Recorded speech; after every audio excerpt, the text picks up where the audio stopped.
오늘의 주요 뉴스입니다.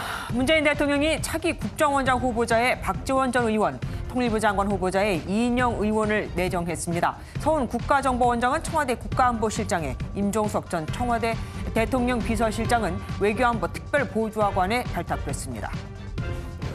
윤석열 검찰총장이 긴급 소집한 전국검사장 회의에서는 추미애 장관의 수사 지휘가 적절치 않고 재지휘를 요청해야 한다는 의견이 많았던 것으로 알려졌습니다.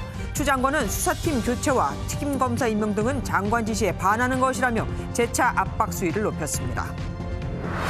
고 최숙현 선수를 폭행한 혐의를 받는 경주시청 철인 3종 경기 감독의 과거 폭언과 폭행이 추가로 드러났습니다. 피해자들은 해당 감독이 주먹질을 하거나 물에 빠뜨리는 등 선수들에게 가혹행위를 했다고 주장했습니다. 수도권 일대 집에 침입해 금품을 훔친 남성이 7개월 만에 붙잡혔습니다. 무려 14차례나 방범창을 뜯고 들어가 범행을 저질렀는데 CCTV 추적에 덜미가 잡혔습니다. 단독 보도합니다. 보물상에 넘어갔던 나로호 부품 10개 중 9개는 항공우주연구원이 회수하러 갔을 때 이미 고철로 폐기됐던 사실이 MBN 취재 결과 확인됐습니다. 폐기 과정이 적절했는지를 놓고 항공우주연구원 내부에서도 의견이 엇갈리고 있습니다.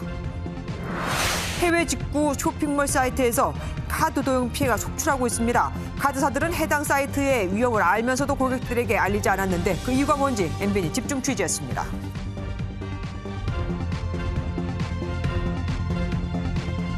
문재인 대통령이 대북 라인을 전면 교체했습니다. 차기 국가정보원장 후보에 박지원 전 민생당 의원을 발탁했고 통일부 장관 후보에는 이인영 더불어민주당 의원을, 신임 국가안보실장에는 서훈 국정원장을 임명했습니다. 먼저 황재현 기자가 보도합니다. 문재인 대통령이 차기 국정원장 후보자에 박지원 전 의원을 내정했습니다. 청와대는 4선 의원 출신인 박 후보자가 뛰어난 소통 능력을 바탕으로 남북관계 개선과 국정원 개혁 임무를 완수할 것을 기대한다고 밝혔습니다.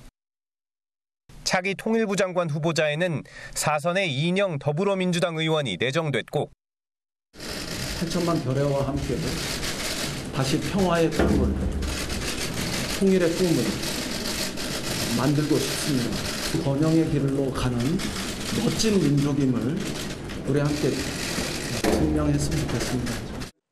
청와대 외교안보 정책을 지휘할 국가안보실장에는 서훈 국정원장이 임명됐습니다. 서훈 신임 안보실장은 미일 외교안보 고위 인사들과의 긴밀한 네트워크를 구축했고 현 정부 남북, 북미 정상회담을 성공적으로 기획, 조율했다는 평가를 받습니다. 대북 정책에 대해 국제사회의 지지를 지속적으로 확보하는 것이 매우 중요합니다. 미국과는 더욱 긴밀히 소통하고 또 협력할 것입니다. 안보실장과 국정원장 후보로 거론됐던 임종석 전 대통령 비서실장과 정의용 국가안보실장은 기존 문정인 교수와 함께 대통령 외교안보 특별보좌관으로 활약하게 됐습니다. 이번 대북 라인 교체 인사를 두고 더불어민주당은 창의적인 외교로 남북관계의 돌파구를 마련할 수 있는 인사였다고 밝힌 반면 미래통합당은 대북 송금 사건으로 유죄를 받은 박 전 의원 발탁은 우려스럽다고 비판했습니다. MBN 뉴스 황전입니다. 박지원 전 의원은 전혀 예상치 못했던 그야말로 깜짝 발탁입니다. 임종석 전 비서실장은 대통령 외교안보특보에 내정되면서 대북 특사 가능성이 커졌습니다. 최중락 기자가 보도합니다. 교착 상태에 빠진 남북관계 해결을 위해 박지원 전 의원이 구원투수로 깜짝 등판했습니다. 리틀 DJ로 불리며 2000년 6.15 남북정상회담 성사의 주역으로 누구보다 북한에 대한 이해가 높다는 평가입니다. 박지원 후보자는 2000년 남북 정상회담 합의를 이끌어내는 데 기여하였으며 현 정부에서도 남북 문제에 대한 자문 역할을 하는 등 북한에 대한 전문성이 높다는 평가입니다. 지난해 고 2호 여사 별세에 김정은 위원장 명의의 조화를 김여정 제1부부장으로부터 직접 전달받았고 2018년 9월 평양 남북정상회담 때도 동행해 김정은 위원장과 만났습니다. 김정일, 김정은, 김여정 등 북한 지도부와 핵심 인사를 모두 직접 만난 이례적인 인물로 꼽힙니다. 박지원 후보자는 SNS에 역사와 대한민국 그리고 문재인 대통령에 대한 충성을 밝혔고 최근 인터뷰에서 미국 대선 전 판문점 북미회담 가능성을 언급했습니다. 외교안보 특보로 내정된 임종석 전 비서실장과 정의용 안보실장은 각각 남북관계와 한미관계에 대통령 자문을 맡으며 한반도 평화 프로세스 쌍두마차 역할을 할 전망입니다. 따라서 박지원 국정원장 후보자가 청문회를 거쳐 임명되기 전까지 남북경색 돌파를 위해 임종석 외교안보 특보가 대북 특사로 나설 가능성이 커 보입니다. MBN 뉴스 최중락입니다. 트럼프 대통령과의 뒷이야기를 담은 회고록으로 파문을 일으킨 볼턴 전 국가안보 보좌관이 이번에는 북미 정상회담 가능성을 거론했습니다. 재선을 노리는 트럼프 대통령이 판세를 뒤집기 위해 이벤트를 추진할 수 있다는 겁니다. 트럼프의 목적이 무엇이든 북미 정상회담이 열린다면, 그래서 적게라도 결실을 본다면 우리로서는 나쁠 게 없죠. 김희경 기자입니다. 미국에서 10월의 서프라이즈에 대한 이야기가 솔솔 나오고 있습니다. 존 볼튼 전 백악관 국가안보 보좌관은 뉴욕 외신기자협회 회견에서 미국 대선 전 북미 정상회담이 열릴 가능성이 있느냐는 질문에 대통령이 큰 어려움에 처해 있다고 느낀다면 김정은 북한 국무위원장과의 또 다른 회담이 상황을 뒤집을 수 있다고 볼지도 모르겠다고 답했습니다. 지지율 상승에 고전을 겪는다면 막판 판세 역전을 위해 트럼프 대통령이 북미 정상회담을 대형 반전 이벤트로 준비할 수 있다는 겁니다. 미 싱크탱크인 전략국제문제연구소 CSIS가 한국국제교류재단과 공동으로 개최한 한반도 관련 세미나에서도 10월 북미 회담 가능성이 제기됐습니다. 빅터 차 CSIS 한국 석좌는 볼튼 전 보좌관의 회고록을 보면 트럼프 대통령이 대북 제재를 일부 해제하는 방안에 대해 의견을 묻는 장면이 나온다며 이 지점이 10월의 서프라이즈로 이어질 수 있는 대목이라고 평가했습니다. 수미 테리 CSIS 선임 연구원도 10월 북미 정상회담 가능성을 열어놨습니다. Seeing this Kim Yo-jong, Kim Jong-un playing good cop, bad cop, I'm wondering if he's trying to go for that last possible minute deal with President Trump. So I leave that as an open possibility. 다만 반대로 북한이 미국 대선 직전 도발해 긴장을 고조시킬 가능성도 여전하다고 말했습니다. MBN 뉴스 김희경입니다. 오전 10시부터 시작된 전국 검사장 회의가 조금 전에 끝났습니다. 추미애 법무부 장관이 윤석열 검찰총장을 상대로 수사 지휘권을 발동한 게 적절한지를 두고 토론을 벌인 건데요. 현장에 취재기자 나가 있습니다. 손기준 기자, 전국 검사장들은 급하게 소집이 된 거죠? 네, 어제 긴급하게 공문이 일선 검찰청으로 내려갔는데요. 조금 전인 오후 6시 50분쯤 회의가 마무리됐다는 소식입니다. 대검찰청은 어제 부장검사급 이상 실무진이 모여 회의를 한 데 이어 전국의 모든 검사장을 소집했는데요. 수사팀을 지휘하는 이성윤 서울중앙지검장은 대검 측이 이번 사건의 수사팀을 지휘하는 만큼 회의 불참을 권고해 참석하지 않았습니다. 오전엔 고검장 회의가, 그리고 오후엔 수도권 소재 검사장들과 지방검찰청 검사장들이 참여한 릴레이 회의가 열렸습니다. 대검 측은 이번 회의가 수사지휘권의 찬반 등을 의결하는 것이 아니고 의견을 듣는 자리라고 밝혔습니다. 다만 사안이 무거운 만큼 오늘 안에 정리된 입장이 나올 가능성은 작아 보입니다. 회의 내용이 좀 나왔습니까? 최대 관심사는 아무래도 윤석열 검찰총장의 결정일 텐데요. 폭넓게 의견을 듣고 있어 결과를 예측하긴 쉽지 않습니다. 하지만 검사장 회의에선 추 장관의 수사지휘권 행사가 부당하다는 지적이 다수를 차지한 것으로 확인됐습니다. 어제 열렸던 대검 실무진 회의에서도 이와 비슷한 의견이 쏟아진 것으로 알려졌습니다. 또 지적된 사안을 법무부에 알리고 재지휘 요청을 건의하는 방안이 거론됐는데요. 현재 법무부와 검찰의 갈등을 의식한 듯 항명으로 비칠 것을 우려한 것으로 보입니다. 검찰 안팎에선 숙고를 거쳐 이르면 휴일인 모레나 다음 주 월요일 윤 총장이 최종 결정을 내릴 것이란 관측이 우세합니다. 지금까지 대검찰청에서 MBN 뉴스 송기준입니다. 윤석열 검찰총장은 추 장관의 의견을 그대로 따르거나 혹은 수사자문단 소집은 중단하지만 현재 수사팀을 교체할 수도 있습니다. 하지만 이를 의식한 듯 추 장관은 수사팀 교체나 특임검사 주장은 장관의 지시에 반하는 거라며 이를 아예 사전에 차단해버렸습니다. 무조건 따르라는 거죠. 임성재 기자입니다. 추미애 장관이 담담한 표정으로 법무부 청사의 모습을 드러냅니다. 검사장 회의가 열리는데 어떻게 생각하시는지 한 말씀 부탁드립니다. 추 장관은 대검찰청에 소집된 검사장 회의에 대한 직접적인 언급은 피했지만 자신의 지휘권 발동에 대한 입장을 다시금 밝혔습니다. 대검에서 고검장 회의가 열리던 오전, 법무부는 추 장관의 지휘에 대해 수사팀이 오로지 법률과 양심에 따라 독립적으로 공정하게 수사하라는 취지라고 강조했습니다. 일각에서 제기되는 수사팀 교체나 제3의 특임검사 주장은 이미 때늦은 주장으로 장관의 지시에 반하는 것이라고 못 박았습니다. 윤 총장이 지휘권 발동 하루 만에 검사장들을 소집해 의견을 듣겠다고 하자 검찰 내부에서 제기되는 수사팀 교체나 특임검사 임명 가능성을 사전 차단한 것으로 보입니다. 또 전날 검찰 내부망에 일부 검사들의 반발하는 글이 올라오자 수사 지휘에 대한 정당성을 재차 밝힌 것으로 풀이됩니다. 추 장관은 수시로 검사장 회의 진행 상황을 보고받으면서 일선 검사들과의 세미나 등 내부 일정을 취소하지 않고 그대로 소화했습니다. MBN 뉴스 임성재입니다. 추미애 법무부 장관이 수사 지휘권으로 윤 총장에게 지시한 내용은 두 가지입니다. 우선 채널A 관련 강요원 미수 사건 수사와 관련해 전문 수사 자문단 소집을 중단하라. 또 수사팀이 대검 등의 지휘 감독을 받지 않고 독립적으로 수사한 뒤 결과만을 검찰총장에게 보고하게 하라. 이겁니다.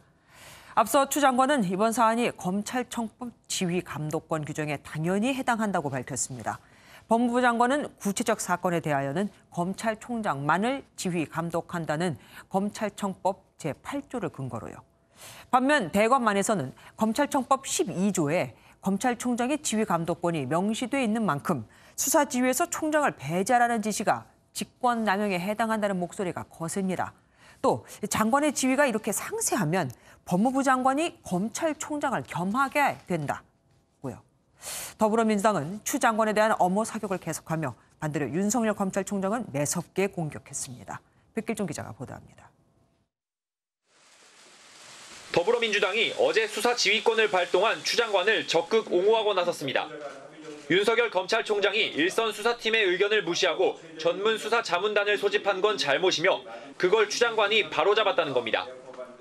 대검 부장회의에서 이견이 있음에도 불구하고 전문 수사 자문단을 구성하는 독단을 부려 수사팀의 독립성을 해치고 있다는 법무부 장관의 수사 지휘는 공정한 수사를 위한 정당한 조치라고 봅니다. 추 장관을 상대로 탄핵 소추 움직임을 보이는 미래통합당은 정면으로 비판했습니다. 이미 이번 갈등의 본질이 검찰의 제19 감싸기 논란임을 모를 리가 없다고 저는 생각합니다. 탄핵을 말씀하실 것이 아니라 검찰개혁 그리고 공수처 설립에 협조하시라는 게. 동시에 민주당은 공수처 출범을 위한 준비를 시작했습니다. 이미 공수처장 추천위원을 뽑을 추천위원회를 구성했고 다음 주 회의를 열어 여당 몫의 추천위원 2명을 뽑겠다고 밝혔습니다. 다만 통합당 협조 없이는 공수처 구성 자체가 어려운 만큼 오는 15일로 예정된 출범일까지 민주당의 압박 수위는 더 높아질 전망입니다. MBN 뉴스 백길종입니다.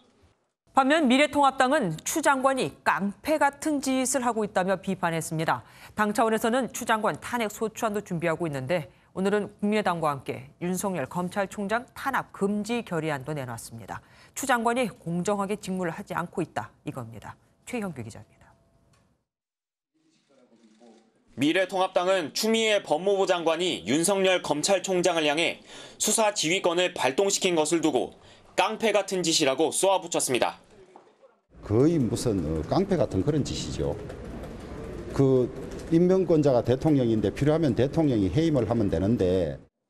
더불어민주당이 윤 총장에게 수사 지휘권을 수용하고 총장직을 내려놓으라고 한 것에 대해서도 단체로 모욕과 수모를 가해 쫓아내려고 한다며 그럴 권한이 없다고 비판했습니다. 추 장관 탄핵소추안 발의도 준비하고 있는데 탄핵소추안은 본회의에 보고된 후 72시간 안에 표결되지 않으면 폐기되는 것을 고려해 오늘이 아닌 다음 주에 발의하기로 했습니다. 대신 국민의당과 함께 윤 총장 탄압 금지와 추 장관의 공정한 직무 수행을 촉구하는 결의안을 제출했습니다. 추미애 법무부 장관이 살아있는 권력의 수사를 방해하기 위해서 인사권한을 남용을 하고 있습니다. 또한 윤석열 검찰총장을 사퇴시키기 위해서 통합당과 국민의당 의원 106명 전원이 결의안에 서명했는데 다음 주에 낼 탄핵 소추안에는 윤상현, 권성동, 김태호, 홍준표 의원 등 무소속 의원 4명도 이름을 올릴 예정입니다. MBN 뉴스 최영규입니다. 국회는 오늘 본회의를 열어 35조 원 안팎의 3차 추경안을 처리할 예정입니다. 예정대로라면 지금 추경안 처리가 한창일 텐데 아직 본회의는 열리지 못하고 있습니다. 국회 나가 있는 주진희 기자 연결해 보겠습니다. 주 기자, 왜 아직도 본회의가 열리지 못한 거죠? 네, 말씀대로 예정대로라면 30분 전쯤이죠. 오후 7시 본회의가 열렸어야 합니다. 그런데 돌발 상황 발생으로 예정보다 약 3시간 늦춰진 오후 10시쯤 열릴 예정입니다.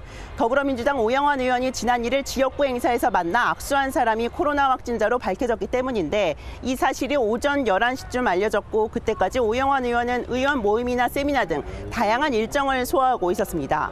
오영환 의원은 바로 코로나 검사를 받고 격리에 들어갔고 오 의원과 접촉한 이낙연이나 박주민 의원 등도 격리 중인 상황입니다. 이런 이유로 코로나 검사 결과가 나온 이후인 밤 10시로 본회의가 늦춰진 겁니다. 만약에 양성이 나올 경우 오영환 의원과 접촉해 격리에 들어가 있는 국회의원 30여 명에다가 미래통합당이 추경 처리에 불참하고 있는 상황이라 정족수가 부족해져서 본회의는 아예 미뤄지게 됩니다. 다행히 아직 증상이 없다고 해서 현재로서는 음성이 나오길 기다리고 있는 상황입니다. 코로나 대응을 위한 추경 처리를 하려 했던 민주당으로서는 코로나에 발목이 잡힌 셈이네요. 이제 밤 10시 본회의가 열리면은 처리하게 될 3차 추경, 그 내용도 좀 설명을 해주시죠.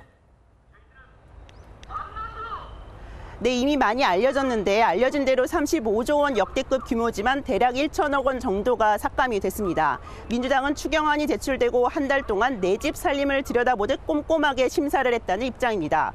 또 민원성 예산이라는 지적과 함께 코로나와 무관하다고 판단했던 예산들은 전부 삭감을 했고 대신 청년 패키지 사업 예산 등이 포함됐다는 게 민주당의 설명입니다.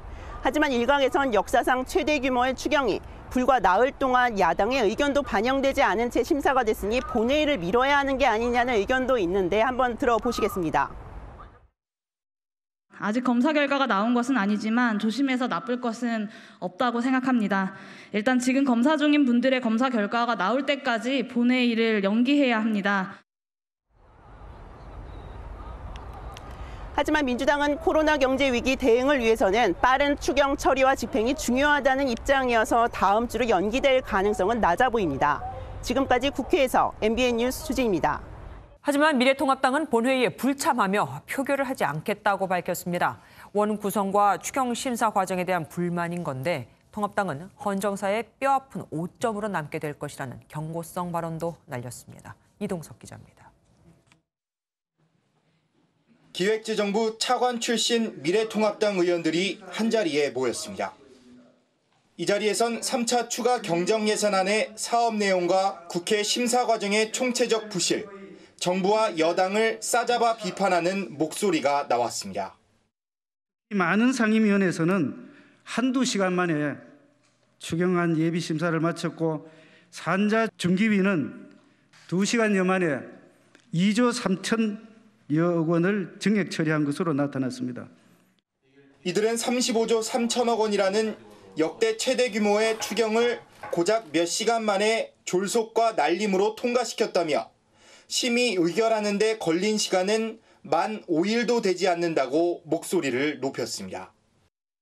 또 추경을 빨리 처리해달라는 대통령 말 한마디에 집권 여당 스스로 국회를 통갑으로 전락시키고 말았다고 성토했습니다. 추경을 둘러싼 통합당의 비판은 결국 본회의 불참 결정으로 이어졌고 통합당은 긴급 의원총회를 열어 규탄 대회를 예고했습니다. 한편 통합당은 당 소속 의원들에게 상임위 재배치를 위한 신청서를 접수받는 등 이르면 오는 6일 원내 복귀 선언과 함께 7월 임시국회에 참여할 예정입니다. MBN 뉴스 이동석입니다. 부동산 정책에 대해 결국 더불어민주당이 고개를 숙였습니다. 국민께 대단히 송구하다면서요. 또 지난 총선 때 실거주 1주택 보유를 약속하고 아직도 집을 팔지 않은 의원들에 대해서도 살펴보겠다고 했습니다. 김순철 기자입니다. 유독 무거운 분위기 속에서 열린 더불어민주당 최고위원회의. 이해찬 대표는 굳은 표정으로 두 차례나 송구하다는 표현을 쓰며 사실상 정부의 부동산 정책 실패에 대해 사과했습니다. 최근에 부동산 시장이 매우 불안정해서 국민 여러분께 대단히 송구한 말씀을 드리겠습니다. 실수요자들의 거센 불만을 의식한 듯 김태년 원내대표는 과감한 공급 대책을 주문했습니다. 생애 최초 주택 구입자, 전월세 거주자 등 실수요자를 대상으로 한 공급 물량 확대에 더 적극적으로 나서주기 바랍니다. 민주당은 또 지난 총선에서 실거주 1주택 보유를 약속한 다주택자 의원들의 이행 여부를 살피고 있다고 밝혔습니다. 미래통합당은 문재인 대통령이 직접 나와 부동산 정책 실패를 인정하라며 대국민 사과를 요구했습니다. 정부가 시장의 기본 논리를 또다시 외면한다면 우리는 곧 이어서 24번째 정책도 보게 될 것입니다. 시민단체인 경실련도 문 대통령이 추가로 지시한 부동산 정책이 되레 거품을 키울 것이라며 홍남기 경제부총리와 김상조 정책실장, 김현미 국토부 장관의 교체를 촉구했습니다. MBN 뉴스 김순철입니다.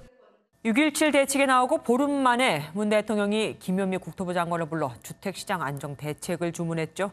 이제는 정부의 추가 부동산 대책이 언제 어떤 수위로 나올지가 관심입니다. 정지영 기자와 짚어보도록 하겠습니다. 어서 오십시오. 대통령이 갑자기 긴급 보고를 받았어요. 국토부 분위기도 별로 좋지는 않을 것 같습니다. 그렇습니다. 6.17 대책이 나온 지 보름밖에 안 된 데다가 전혀 예상하지 못했던 긴급 보고였습니다. 네. 국토부 분위기는 한마디로 급박한 분위기입니다. 네. 아직 공식 입장이나 공지는 안 나왔고요. 대통령 보고 후에도 국토부에선 구체적 이행 방안을 검토 중이란 원론적인 반응만 내놨습니다. 당황한 티가 나긴 나네요. 문 대통령이 크게 4가지 대책을 주문했죠. 그렇습니다. 대통령의 숙제 4가지를 함께 보시면요. 우선 실수요자와 생애 최초 구입자 등 서민들 부담을 확실히 줄여야 한다고 했습니다. 집을 처음 살 때 취득세를 낮춰주거나 청약대 신혼부부 특별공급 물량을 늘리는 등 주택 구매 문턱을 낮추는 방안이 거론됩니다. 예. 둘째, 투기성 주택 보유자의 부담을 강화하라는 주문에 대해선 공시가격 9억 원 이상 주택에 그 부과되는 종부세를 1주택자에 대해서도 강화하는 방안들이 추진됩니다.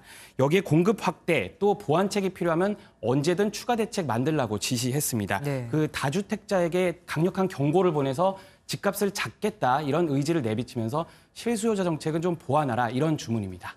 특히 눈길을 끄는 게 공급 확대입니다. 수요 억제에 치중했던 지금까지의 정책 기조가 바뀌는 것으로 우리가 해석을 해봐도 되겠습니까? 네, 그렇습니다. 아시다시피 20번 넘게 지금 부동산 대책이 나왔는데 대부분이 아시다시피 그 대출을 틀어막고 세금을 강화하는 규제와 수요 억제책이었죠. 지금껏 집은 충분하다고 강조했던 정부가 이제 좀 공급을 늘리겠다 이렇게 밝힌 대목에 의미가 있다는 분석입니다. 그런데 문제는 이렇게 대규모 공급이 현실적으로 가능하냐 이겁니다.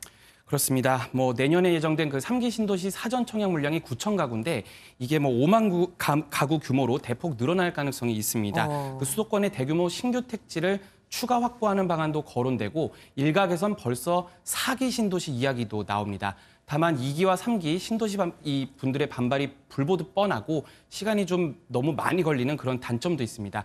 이 관건은 서울, 강남 등의 요지로 쏠리는 수요를 흡수할 곳이 있느냐 할 텐데요. 예. 그 재건축 재개발 규제를 완화하거나 그린벨트 해제도 얘기도 좀 나오는 중인데 이게 또 집값을 자극할 수가 있어서 좀 부담스러운 건 사실입니다. 네. 그래서 서울 용산역의 정비창 부지 기억하실 겁니다. 네네. 5월 달에 나왔는데 그 8천 가구를 짓는 이런 방안처럼 그 과감한 도심 내 추가 택지 확보 대책이 좀 절실한데 국토부가 어떤 묘안을 짜낼지는 좀 두고 봐야 될 것 같습니다. 6.17 대책에서는 수도권 대부분을 규제 지역으로 묶었습니다. 규제 지역은 하지만 더 확대가 되지 않겠습니까? 예, 확대될 것 같습니다. 저희가 계속 보도해드렸듯이 대표적인 곳이 경기 김포와 파주 지역입니다. 네네. 그 규제 청정 지역으로 꼽혀서 갭 투자 수요가 쏠렸었죠. 그 풍선 효과로 아파트 값이 급등해서 보시다시피요. 예, 네. 김현미 장관이 이미 규제를 예고한 지역입니다. 그 반면 6.17 대책에서 새로 규제 지역이 된 인천과 경기, 안산 등에서는 지자체까지 나서서 규제를 해제하라고 반발합니다. 그 일부 아파트만 가격이 올랐는데 왜 오르지 않은 구도심까지 똑같이 규제하느냐 이런 불만이 나오는 건데 네. 규제 지역으로 묶어도 안 묶어도 반발이 불가피해서 조금 더 좀 보다 신중한 접근이 필요하다는 목소리가 힘을 얻고 있습니다. 이번에는 좀 정부 정책을 못 믿겠다는 말이 안 나오는 그런 대책이 나왔으면 좋겠습니다. 말씀 여기까지 듣겠습니다. 고 최숙현 선수를 폭행한 혐의를 받는 경주시청 철인 3종 팀 감독의 과거 폭언과 폭행이 추가로 드러나고 있습니다. 피해자들은 해당 감독이 선수 가슴에 주먹질을 하거나 물에 빠뜨리는 등 선수들에게 가혹 행위를 했다고 주장했습니다. 전남주 기자입니다. 고 최숙현 선수에게 폭행과 폭언을 한 혐의를 받는 경주시청 감독 A씨.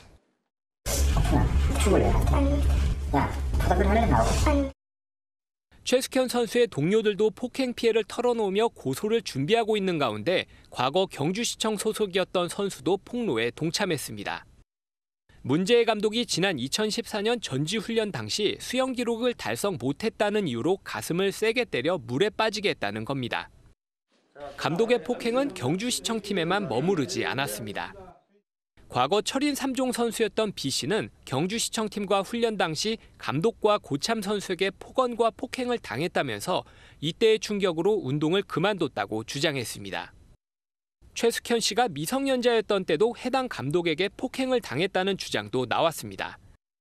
경북 최고 시절 경주시청 팀과 함께 운동을 했는데 최 씨의 한 지인은 학창 시절부터 매일 숙현이가 맞은 이야기를 전화통화로 울면서 해줬다고 폭로했습니다. 그래서 좀 힘들다, 이제 운동을 그만하고 싶다, 이런 얘기도 많이 했었고요. 그래서 뭐 1년 정도 쉬었다가 뭐 다시 한번 열심히 해보자 해가지고 다시 한번 돌아갔는데 뭐 달라지는 건 없었죠. 하지만 해당 감독은 어제 경주시체육회 인사위원회에 출석해 폭행 사실을 전면 부인한 것으로 알려졌습니다. 취재진의 질문에 응답하지 않았던 감독은 온종일 전화를 꺼두며 침묵을 이어갔습니다. 전원이 꺼져 있어 음성사서함으로 MBN 뉴스 전남주입니다. 이처럼 계속해서 폭행 피해자가 나오는 경주시청 감독은 알고 봤더니 전문 철인 3종 선수 출신도 아니었습니다. 더욱이 폭행에 앞장섰던 팀 닥터라는 사람은 의사도 트레이너도 아닌 무자격자였습니다. 상식 밖의 팀 운영에 애꿎은 선수들만 맞아 나갔습니다. 김동환 기자가 보도합니다. 대한체육회 체육인 정보 시스템에서 문재희 경주시청 철인 3종 팀 감독 이름을 검색했습니다. 기본 신상만 나올 뿐 선수 실적과 역대 기록은 존재하지 않습니다. 선수로 뛴 적이 없기 때문입니다. 대학교에서 근대 5종을 전공했다는 감독은 근대 5종 선수로도 뛰지 못했고 일찌감치 철인 3종 지도자 길로 들어섰습니다. 기댈 곳이 지역 인맥뿐이던 감독은 동양 선배 안모 씨를 팀 닥터로 고용해 자신의 세력을 구축했습니다. 하지만 안 씨 역시 의사 면허도 트레이너 자격증도 없는 무자격자. 그럼에도 감독이 선생님이라며 깍듯이 모시니 선수들도 절대 복종할 수밖에 없었습니다.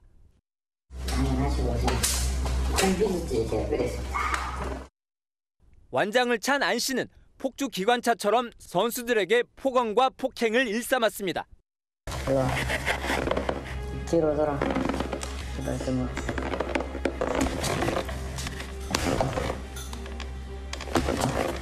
왜 거짓말해? 야, 왜 거짓말해? 안 씨는 감독이 개인적으로 고용해 정식 경주시청 소속 인사도 아니었습니다. 그래서 어제 경주시 체육회의 청문과 징계 대상에서 빠졌고 오는 6일 열리는 철인 3종 경기협회 스포츠공정위원회 회부 대상도 아닙니다. 최근 일을 그만뒀다는 안 씨는 연락을 모두 끊고 잠적했습니다. 원칙도 상식도 없는 운영으로 유망 선수를 죽음에 이르게 한 경주시청 철인 3종 경기팀. 준하경 경주시장은 사과와 함께 팀 해체를 예고했습니다. MBN 뉴스 김동환입니다. 이런 가운데 한국 최대 핸드볼 팀에서는 MT 중 선배가 후배 2명을 폭행하는 일이 벌어졌습니다. 라면 국물을 얼굴에 붓고 흉기를 집어던지는 등 그 정도가 너무 심했습니다. 경찰이 조사에 나섰습니다. 정태훈 기자입니다.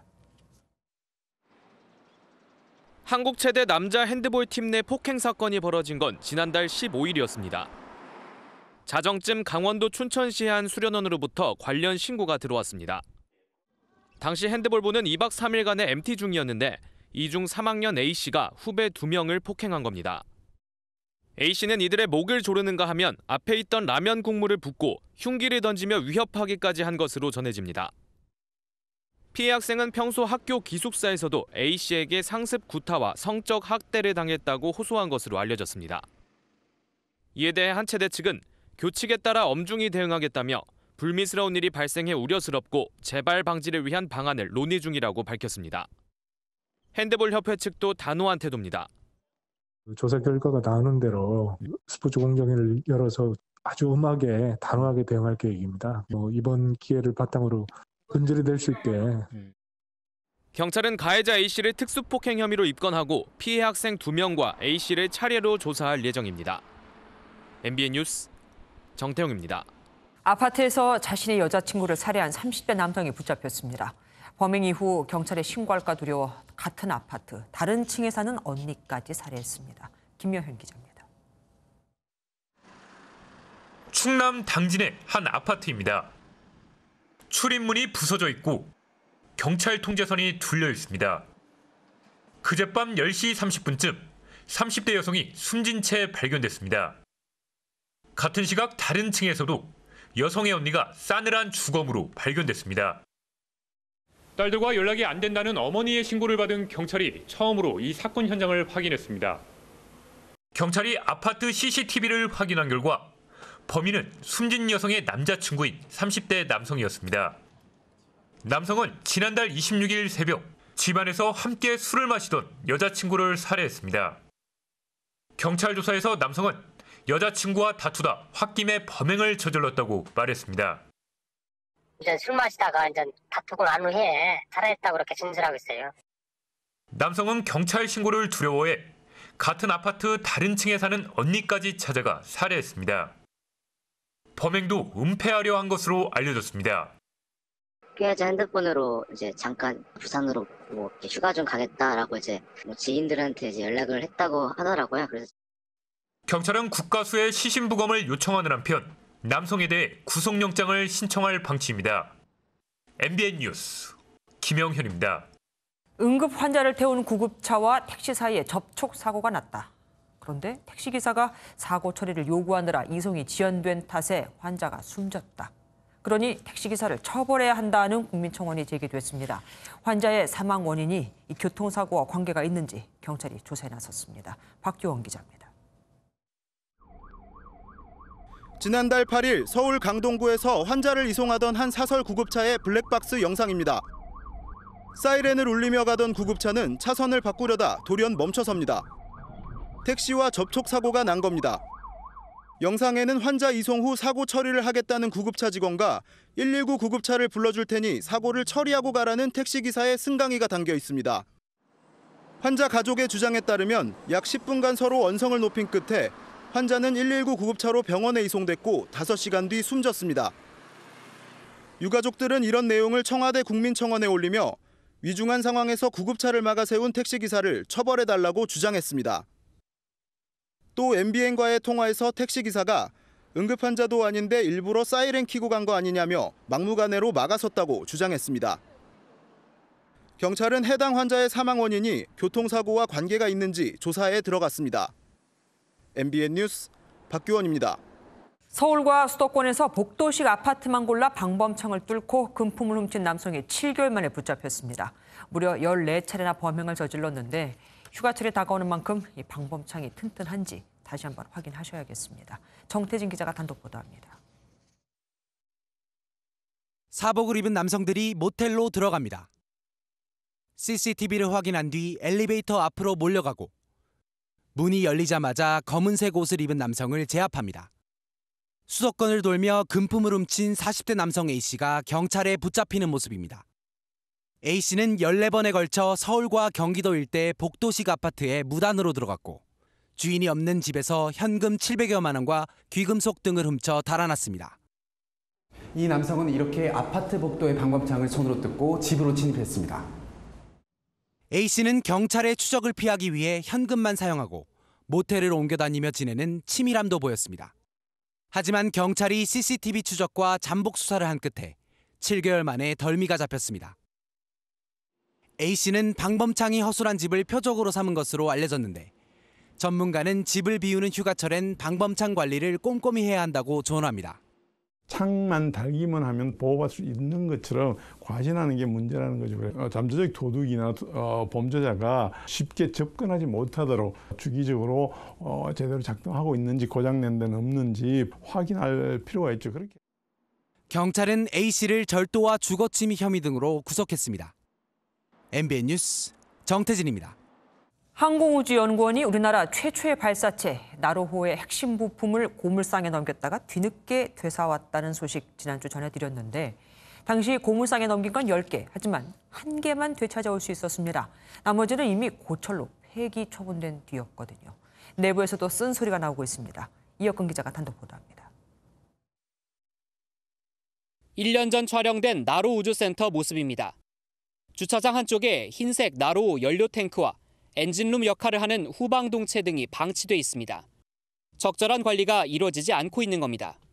항공우주연구원은 지난 3월 여기에 있던 나로호 부품 10개를 700만 원에 고물상에 넘겼다가 열흘 만에 킥모터 1개를 되살아왔습니다. 나머지 9개는 이미 고철로 폐기돼 회수할 수도 없는 상태였던 것으로 확인됐습니다. 항우연 측은 킥모터를 제외하곤 모두 버려도 되는 부품이었다고 주장합니다. 기술적으로 더 이상 소용이 없다는 그런 판단을 받았고 각 부분별로 의견을 받아서 폐기를 결정을 했습니다. 하지만 나로호 부품을 관리하던 전임자들의 의견은 다릅니다.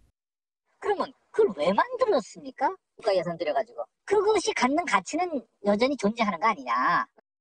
이렇게 의견이 갈리는 건 현재로선 부품 관리 기준이 아예 없기 때문입니다. 그러다 보니 수백억 원의 국민 혈세가 들어간 우주 발사체가 충분한 논의 없이 고철 덩어리로 버려지고 있다는 지적입니다. MBN 뉴스 이혁근입니다. 대구에서 코로나19 신규 확진자가 86일 만에 다시 2자릿수가 됐습니다. 대부분이 연기학원 수강생들인데 학원이 유동인구가 많은 대구 중심가 동성로에 있습니다. 심우영 기자입니다. 대구 중구의 한 연기학원에서 수강생 등 9명이 코로나19 확진 판정을 받았습니다. 수강생과 접촉한 1명도 감염됐습니다. 방역당국은 고등학생 1명이 확진되자 학생이 다닌 연기학원 수강생 등 34명을 검사했습니다. 방역당국은 연기학원을 폐쇄하고 방역 작업을 벌였지만 밀폐된 공간에서 마스크를 쓰지 않는 등 방역 수칙을 지키지 않아 추가 감염이 우려됩니다. 연기학원은 대구 번화가인 동성로와 가까워 지역사회 전파 위험이 큽니다. 방역당국은 확진 학생이 다니는 3개 고등학교의 등교를 중지하고 감염원을 찾는 데 주력하고 있습니다. 대상 중에 최초 증상으로 나타난 사람이 본인 진술에 따르면 6월 22일에 1명, 6월 23일에 1명이었습니다. 저희가 이 누가 최초의 환자인지 좀 더 고민을 해봐야. 또 예체능학원 89곳에 대해 집합 제한 행정 조치를 내렸습니다. 부득이 학원을 운영하게 될 경우에는 방역수칙 준수 여부를 점검하여 위반 시 집합 금지 행정 조치를 취할 방침입니다. 대구 지역 확진자는 지금까지 모두 6,924명입니다. MBN 뉴스 심우영입니다. 광주에서도 신규 확진자가 12명이 나왔습니다. 일주일 새 지난 5개월간 확진자보다 많은 57명이 확진됐고 이젠 5차 감염으로까지 번지고 있습니다. 정치훈 기자입니다. 제주 여행을 다녀온 뒤 병원에 입원했다가 확진 판정을 받은 광주 70대 여성의 감염 경로는 집단 감염이 발생했던 오피스텔이었습니다. 이로써 사찰 관계자와 접촉해 시작된 오피스텔 감염은 요양원과 교회 등의 연결고리가 맞춰졌습니다. 오피스텔 방문 판매 주사를 하던 형사 한 명이 확진자와 밀접촉하면서 수사과 사무실이 한때 통제되게 됐습니다. 문진하는 과정에서 대전에 있는 방문 판매 확진자와 접촉을 했다는 사실을 확인했습니다. 전북 고창과 전남 장성에서 나온 확진자 2명은 광주의 한 대형 교회를 방문했습니다. 지난 주말 이틀간 최소 800명 신도가 참석한 예배였습니다. 고창 확진자는 보건소 공중보건의가 검사 권유를 하루 늦춰 지역 곳곳을 다녔던 것으로 드러나 비상에 걸렸습니다.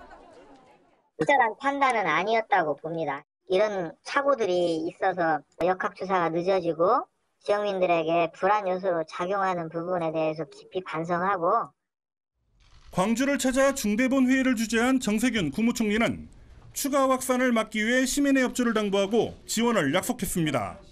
MBN 뉴스 정춘우입니다. 직업계고 학생들은 3학년이 되면 2학기부터 현장 실습을 나가야 합니다. 하지만 코로나 여파로 이게 힘들죠. 정부가 현장 실습 기간을 4주에서 절반 이하로 줄여주었지만 이마저도 구하는 건 하늘의 별 따기입니다. 정수정 기자가 취재했습니다. 특성화고 3학년 학생들의 일식조리 수행평가 시간입니다. 채소는 잘 다듬었어.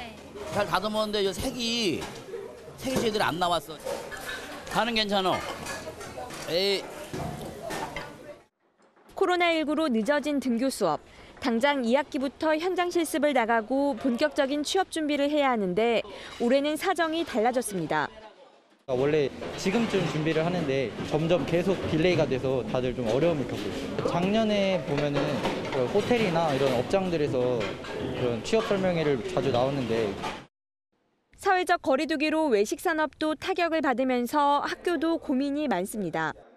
먼저 체험을 할 수 있는 그런 부분 자체가 기회가 지금 현재 1학기 때는 거의 전무한 상태이기 때문에 2학기 때 좀 더 신경을 많이 써야 되는.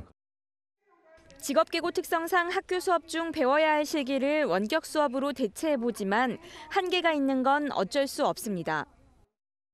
선생님들이 동영상으로 만들고 실제 기자재를 좀 쉬운 것들은 보내기도 하거든요, 아이들한테. 하지만 이제 못 보낼 기자재가 더 많잖아요. 학교 특성을 살리며 취업률을 올리려 해도 쉽지 않은 상황인데 코로나19 여파까지 더해진 겁니다. 좀 걱정이 돼요. 산학 맞춤반 타면 취업 염두에 두시고 이제 받아주시는 거거든요. 작년까지는 진행이 수월했는데 올해는 공을 많이 들이셨어요, 선생님. 교육부가 고졸 취업 활성화 대책 마련에 나섰고 지난달 중소 중견기업 일자리를 발굴하는 중앙취업지원센터 문을 열었지만 당장 직업계 고3 학생들의 고민은 깊어지고 있습니다. MBN 뉴스 정수정입니다. 요즘 하루 신규 확진자가 5만 명이 넘는 등 미국의 코로나19 재확산 분위기가 심상치 않죠. 그런데 캘리포니아주에선 학생들이 일부러 코로나 환자를 불러 파티를 열고 코로나에 먼저 걸리는 사람에게 상금까지 내걸고 있습니다. 다른 한쪽에서는 한 번만 더 기회를 준다면 마스크를 쓰겠다며 괴로워하고 있는데 말이죠. 신혜진 기자입니다. 트위터에 올라온 미국의 한 파티 사진입니다. 마스크를 쓴 사람을 찾아보기 힘들고 사회적 거리두기는 지켜지지 않습니다. 미국 엘라베마주에선 대학생들이 코로나19 환자를 파티에 초대해 논란이 일고 있습니다.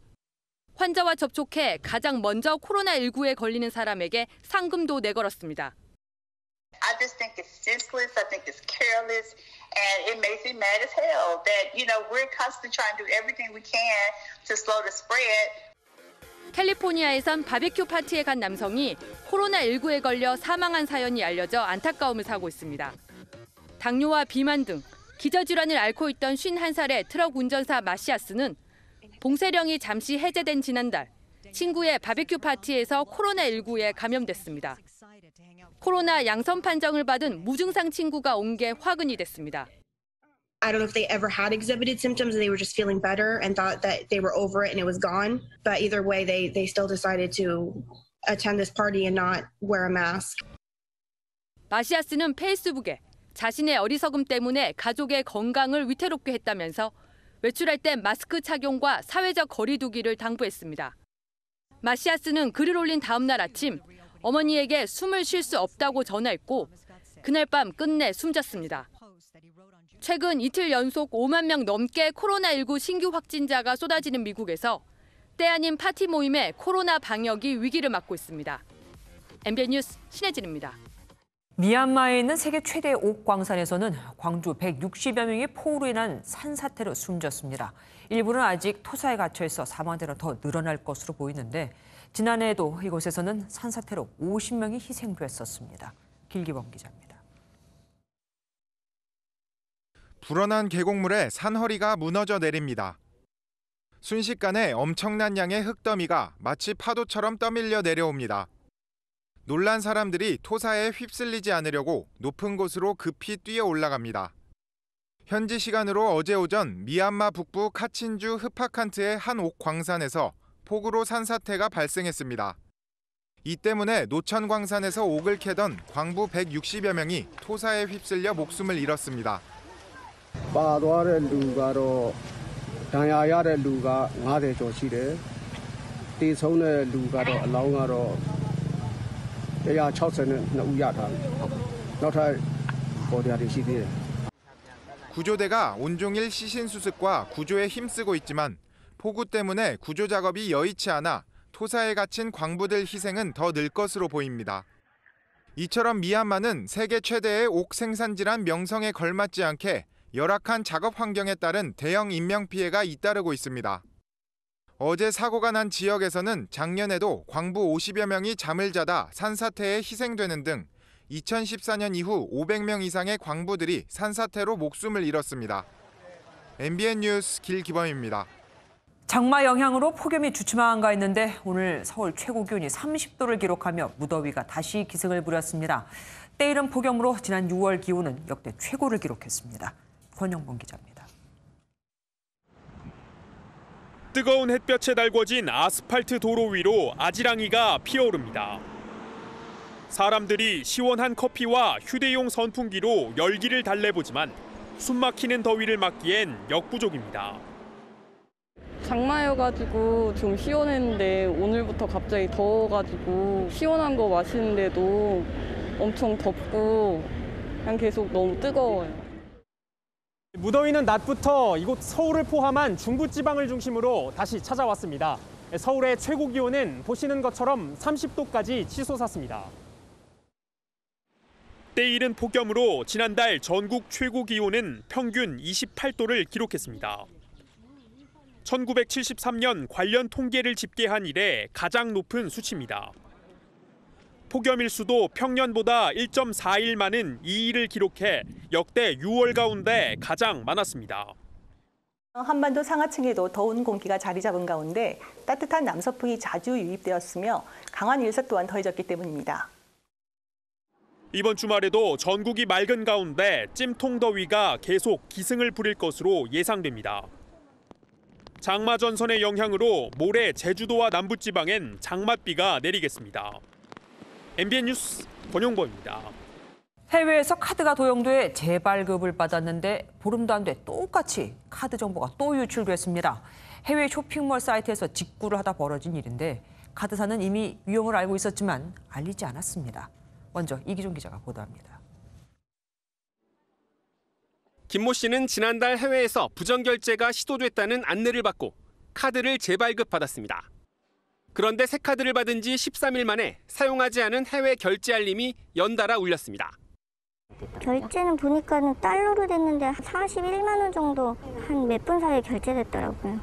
그 발급된 지 얼마 되지도 않은 거라서. 당시 상담원은 해외에서 카드 번호를 임의로 만들어 결제를 시도하는 해킹일 수 있다고 애둘러 설명했습니다. 원래 이런 경우는 거의 없으시긴 한데 랜덤으로 걸리다 보니까 이게 2번 걸리시는 것도 되게 드물고. 하지만 취재 결과 당시 상담원이 설명한 카드 번호 조합 방식의 해킹은 없었습니다. 실제 카드 정보는 다른 곳에서 유출됐을 가능성이 큽니다. 신한카드는 김 씨가 건강식품을 사려고 자주 이용한 한 해외 쇼핑몰 사이트를 결제 정보가 유출됐을 가능성이 큰 유출 추정 사이트 중 하나로 계속 모니터링 중이었습니다. 카드를 바꾸기 전에도 해외 이용은 에서만 사용했는데 그거 새로 받고 나서도 해외 이용한 데는 밖에 없어요. 첫 부정결제 때라도 해당 사이트의 위험을 고객에게 알렸다면 연이은 카드 도용은 막았을 수 있습니다. 하지만 신한카드는 민감한 정보를 추정만으로 고객에게 고지할 수 없다고 밝혔고 해당 사이트는 정보 유출 가능성에 대한 MBN의 질의에 해킹 등의 사례는 없다고 답했습니다. MBN 뉴스 이기종입니다. 해외 사이트는 국내와 달리 보안이 취약한 경우가 적지 않습니다. 각 카드사들은 이런 위험 사이트의 정보를 공유하고 또 관리를 강화하고 있다는데 정작 고객들은 알지 못합니다. 이유가 뭘까요? 김문영 기자가 취재했습니다. 29살 조모 씨도 지난 4월 해외 부정결제 피해를 봤습니다. 10만 원씩 4차례 쓰지도 않은 카드 결제 메시지를 받고 신고를 위해 은행을 찾았다가 뜻밖의 얘기를 들었습니다. 은행원분이 조사하시다가 옆에 다른 은행원분이 혹시 영양제 사신 적 있냐고 그때 딱 생각이 났죠. 사용했던 게. 해당 사이트 이용자 중 카드 도용 사례가 적지 않았다는 얘기입니다. MBN이 각 카드사에 문의한 결과 모든 카드사는 해당 사이트를 유출 추정 사이트 중 하나로 판단해 모니터링 중이었습니다. 부정거래로 의심이 농후하게 생기는 것들 있지 않습니까? 거래 내역에 대해서 다 모니터링을 하고요. 하지만 고객에 대한 대응은 천차만별.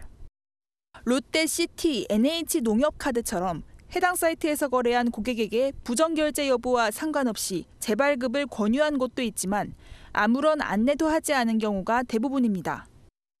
해외 사이트는 수사가 어려워 실제 유출 여부를 단정할 수 없다는 이유입니다.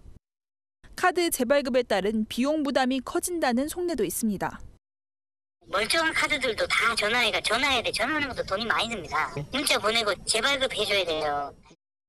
하지만 이용자들이 어디서 도용됐는지 알 수 없다면 또 다른 피해로 이어질 수 있습니다. 그 사이트에 문제가 있거나 또는 그 사이트하고 연관된 결제 라인 중에 한 곳에서 문제가 발생했다고 보는 게 맞습니다. 거기에 뭐 차단을 한다든지 내지는 그 위험성을 알고 이 사이트를 이용하라는 공지 정도는. 지난해 해외 카드 도용과 변조 등 피해 건수는 총 3,400여 건. 하지만 피해자 대부분은 추정되는 원인조차 공지받지 못하는 상황입니다. 정보 유출이 우려되는 해외 사이트에 대해 적어도 부정결제 시도가 일어난 고객들에게는 관련 위험성을 알려야 한다는 지적입니다. MBN 뉴스 김문효입니다. 요즘 스타벅스는 매장마다 새벽부터 긴 줄이 섭니다. 사은품 가방을 받기 위해서인데 매장에 언제 얼마나 들어오는지 미리 알 수 없다 보니 이 코로나 와중에도 빽빽하게 줄을 서고 있는 겁니다. 서영수 기자가 취재했습니다. 새벽 5시 반 스타벅스 매장 앞에 간이 의자와 돗자리가 등장했습니다. 커피 17잔을 마시면 주는 사은품 가방을 받기 위해 10여 명이 새벽부터 줄을 선 모습입니다. 오픈 시간인 오전 7시가 다가오자 기다리는 사람은 30여 명으로 늘었습니다. 혹시 몇 시에 오셨어요? 4시 반에 일어나고 한 바퀴 도는 거예요. 하시려면 한 5시 정도는. 이달 중순 이벤트 종료를 앞두고 일부 색상이 품절되자 남은 가방이라도 받기 위해 갈수록 줄이 길어지고 있습니다. 하지만 이렇게 줄을 선다고 다 받을 수 있는 건 아닙니다. 매장마다 입고되는 가방은 10개 안팎, 심지어 아예 안 들어오는 날도 있습니다. 여기까지 12개가 끝이어가지고. 문제는 소비자들이 입고 날짜나 재고량을 미리 알기 힘들다는 점입니다.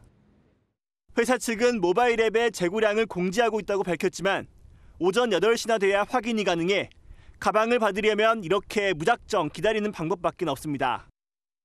근데 혹시 몰라서 나와봤어요. 어제는 안 들어왔으면 혹시 오늘 들어오려나?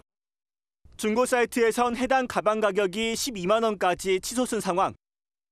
회사 측이 제품에 대한 정확한 정보를 제공하지 않아 소비자의 구매 심리만 자극한다는 비판이 나오고 있습니다. MBN 뉴스 서영수입니다. 인수 합병을 놓고 제주항공과 이스타항공의 갈등이 깊어질 대로 깊어졌습니다. 열흘 안에 빚은 다 털고 오라는 제주항공과 그건 곧 합병을 안 하겠다는 거다. 처음부터 인수 의지가 없었던 거다는 이스타항공. 결국 정부가 중재에 나섰습니다. 박유영 기자입니다.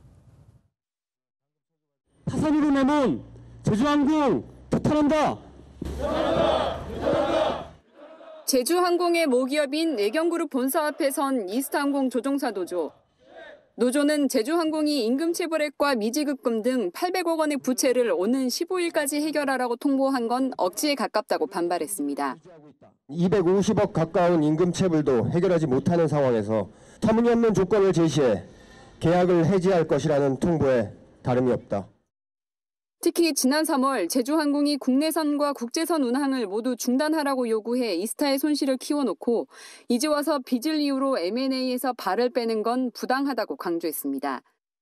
제주항공은 일단 말을 아낀 채 내부 입장 정리에 들어갔습니다. 제주항공 관계자는 이스타 쪽에서 제기한 여러 이슈를 내부적으로 검토해서 다음 주에 입장을 공식 발표할 예정이라고 설명했습니다. 반년 넘게 진행된 두 항공사의 M&A 작업이 파국 위기에 치닫자 정부도 팔을 걷어붙였습니다. 김현미 국토교통부 장관은 오늘 정몽규 HDC그룹 회장과 최형석 애경 부회장을 만나 항공사 M&A가 계획대로 성사되도록 노력해달라고 촉구했습니다. 김 장관은 수용 가능한 대안을 제시하라거나 책임 있는 자세를 보여달라며 명확한 인수 의지를 보이면 정부가 지원하겠다고 약속했습니다. 정부가 중재자를 자처하고 나선 만큼 지지부진한 항공사 M&A 작업에 속도가 날지 주목됩니다. MBN 뉴스 박영입니다.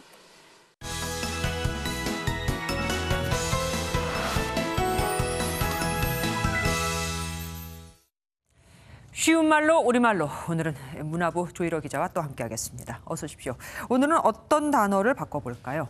네, 먼저 첫 번째로 바꿔볼 단어 바로 그린푸드존입니다. 어디서 많이 들어보긴 했는데 뭡니까? 그렇습니다. 초등학교 주변을 다니다 보면 이런 안내판 한 번씩 다들 보셨을 겁니다. 그린푸드존은 어린이의 건강을 해치는 불량식품을 못 팔도록 정한 구역을 말합니다. 네. 학교나 학원 근처 200m 이내에 있는 매점이나 문방구 등이 해당됩니다. 학교 매점에서 뭐 탄산음료나 햄버거 같은 게 사라진 게 이것 때문이었군요. 그러면 이 그린푸드존은 어떻게 바꾸면 될까요? 네, 그린푸드존은 사실 이미 정부에서 공식적으로 정해놓은 말이 있습니다. 바로 어린이 식품안전보호구역인데요. 처음엔 이 단어가 좀 길고 입에도 잘 붙지는 않지만 그러니까 좀 기네요. 그렇습니다. 뜻이 쉽고 또 직관적이기 때문에 한 번 쓰기 시작하면 금방 익숙해질 것 같습니다. 전 여러 번 써야 될 것 같기도 합니다. 다음 단어는 뭡니까? 네, 다음 단어 바로 스쿨존입니다. 이거 진짜 많이 쓰는 단어잖아요. 그렇습니다. 특히 최근에는 민식이법이 뜨거운 이슈로 떠오르면서 스쿨존도 언급이 부쩍 늘었는데요. 스쿨존은 유치원이나 초등학교 반경 300m 이내에서 교통사고를 예방하기 위해 지정해놓은 곳입니다. 과속방지턱이나 신호기, 표지판 등을 설치하고 차량 운행 속도는 30km 이내로 제한하고 있습니다. 요즘 내비게이션에서도 이 스쿨존을 많이 안내해주고 있더라고요. 이것도 바꾸면 좋을 텐데 어떻게 하면 될까요? 그렇습니다. 스쿨존 역시 쉬운 우리말로 공식 용어가 있습니다. 바로 어린이 보호구역입니다. 이게 더 많이 나았던 건데 사실. 그렇습니다. 특히 그리고 말씀하신 것처럼 최근엔 내비게이션에서도 스쿨존 대신 어린이 보호구역이라고 말하고 있긴 한데 아직까지 스쿨존이란 말이 더 많이 쓰이고 있어서 이번 기회에 한번 짚어보면 좋을 것 같습니다. 예, 매번 느끼는 거지만 역시 한국 사람은 한국말로 이렇게 풀어주는 게 딱 와 닿습니다. 오늘 여기까지 듣겠습니다. 이번 주말 장마가 쉬어가면서 다소 더운 날씨가 예상됩니다. 주말인 내일 서울의 낮 기온이 29도까지 오르겠고 대부분 지역은 구름만 다소 지나겠는데요. 영남 지역을 따라서는 내일 오후부터 밤사이 5에서 20mm 안팎의 소나기가 내리겠습니다. 휴일에는 낮부터 제주를 시작으로 늦은 오후에는 전남과 경남 지역에서도 장맛비가 내리겠습니다. 오늘 수도권과 강원 영서 지역은 낮 기온이 30도 안팎까지 오르면서 대기가 매우 불안정해졌습니다. 내일 새벽까지도 천둥과 번개를 동반한 요란한 소나기가 내리는 곳이 있겠습니다. 내일 정체전선은 제주 남쪽 해상에 위치하면서 내륙을 중심으로 장마가 주춤할 것으로 보입니다.